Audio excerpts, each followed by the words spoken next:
కావాల్సిన సమస్యలు రోజు మీరే ఉంటే చెప్తున్నారు.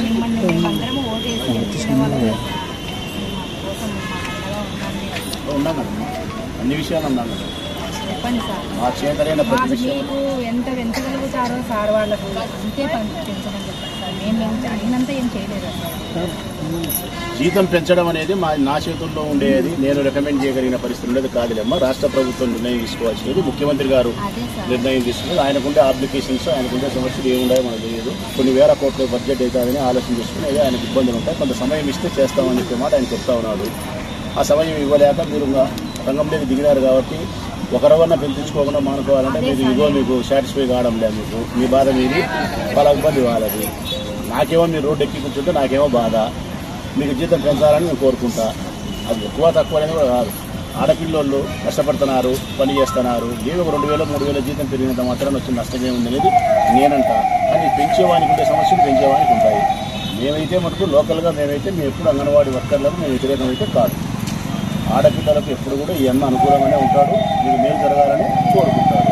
ఇక నా వ్యక్తిగతంగా నేను చేయాలనుకునే పని అయితే ఇంతకుముందు మీటింగ్ పెట్టుకొని మనం మాట్లాడుకున్నాం.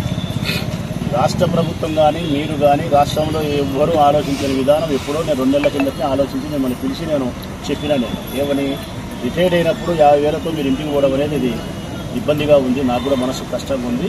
కొంత ఫైనాన్షియల్గా మీకు సపోర్ట్ ఉండాలనే ఉద్దేశం ఆలోచించినా కాబట్టి నా సొంత డబ్బులైనా బ్యాంకులో ఫిక్స్డ్ డిపాజిట్ చేసి మీ ఏజ్ ప్రకారం 62 సంవత్సరాలుగా మీరు రిటైర్డ్ అయ్యేది. 62 ఏళ్ళు వచ్చేనాటికి మీ అందరూ రిటైర్ అయినాటికి 2 లక్షల రూపాయలు మీకు వచ్చేటట్టు నా డబ్బులు వేసి మీకు చేయాలనే ఉద్దేశం నాకు ఉందని మీకు చెప్పినానా?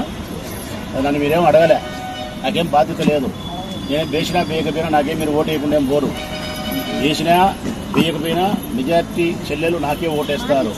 తక్కువ మంది మాత్రమే నాకు ఓటు వేయరు. నాకు తెలుసది. నేను అమృతం ఇచ్చినా కూడా తక్కువ మంది నాకు ఓటు వేయరు. ఎందుకంటే ఇది ప్రజాస్వామ్య దేశం. ఎవరికుండే ఇబ్బందులు వాళ్ళకుంటాయి, ఎవరికుండే అవసరాలు వాళ్ళకుంటాయి. ఎవరెవరితో ప్రయోజనం పొంది ఉంటే ప్రజాస్వామ్యంలో కృతజ్ఞతాబద్ధులే వాళ్ళకి వేస్తారు.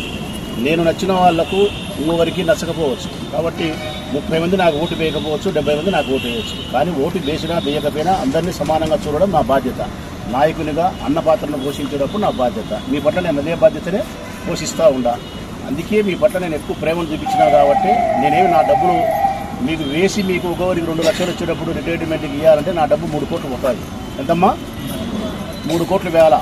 మీ లిస్ట్ అంతా తెప్పించుకున్నా, ఇచ్చినారు మీరు. ఫోటోలు, పేరు అన్ని ఇచ్చినారు. ఏం శశి అన్ని ఇచ్చినారు మీరు, తీసుకున్నా. నా దగ్గర డబ్బు వసతి తీసుకొని మీకు వేయాలనే ఉద్దేశంతోనే ఉండాలి. ఇది నేను చేయగలిగింది. మీరు 50,000 మీకు ఇస్తాన్నారు, ప్రభుత్వం ఇంకో 50,000 పెంచి 1,00,000 ఇస్తా అంటుంది. నేను 2 లక్షలు ఇవ్వాలని ఉన్నా మీకు, నా డబ్బు వేసి. అందరికీ మీ 784 మంది ఉన్నారు. మీరు 800 మందికి నా డబ్బు 2-3 కోట్ల రూపాయలు వేసి మీరు రిటైర్డ్ అయిన నాటికి ఖచ్చితంగా 2 లక్షలు మీ చేతులు వచ్చి పడేటట్టు చేయాలని చెప్పి నిర్ణయించుకున్నాను. చేస్తాను. ఈ బుద్ధి కాకపోయినా వారానికైనా 10 రోజులకైనా నెలకైనా చేసి మీకైతే మటుకు ఇస్తా.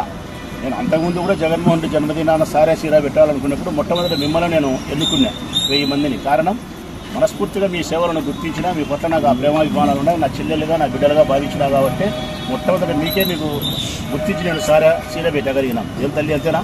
మీరు పిలిచిన ప్రతిసారి పలకగలిగిన, మీరు చెప్పిన ప్రతి పనిని నా చేతనైతే చేయగలిగిన. ఎక్కడే కానీ మీ విషయంలో స్పందించకుండా పోలే. ఒక అధికారంలో ఉండే ఎమ్మెల్యే కూడా మీ దగ్గరకు వచ్చి ఏం చెప్తానో, నేను మీకు జీతం పెంచాలని కోరుకుంటాను, జీతము పెంచాలని కోరుకుంటాను. నాకేం అభ్యంతరమే లేదు, ఏం బాధే లేదు. ఆడపిల్లలు కష్టపడుతున్నారు, సంసారాన్ని పోషిస్తున్నారు, మీ వలన కుటుంబానికి మేలు జరుగుతుంది. కొద్దో గొప్ప జీతం పెరిగితే మంచిది, ఇబ్బంది లేదు. ఇక నా చేతిలో ఉండేది అండగా నేను చేసేది అయితే ఆ డబ్బులు వేసి మీకు ఎప్పుడోసారి 2 లక్షలు మీకు వచ్చి ఏర్పాటు కావాల్సిన పని చేస్తా. మీ తరఫున ముఖ్యమంత్రి గారు చెప్పే రోజు చెప్పే అవకాశం నాకు వస్తే మీకు అనుకూలంగా జీతం పెంచమని చెప్తా.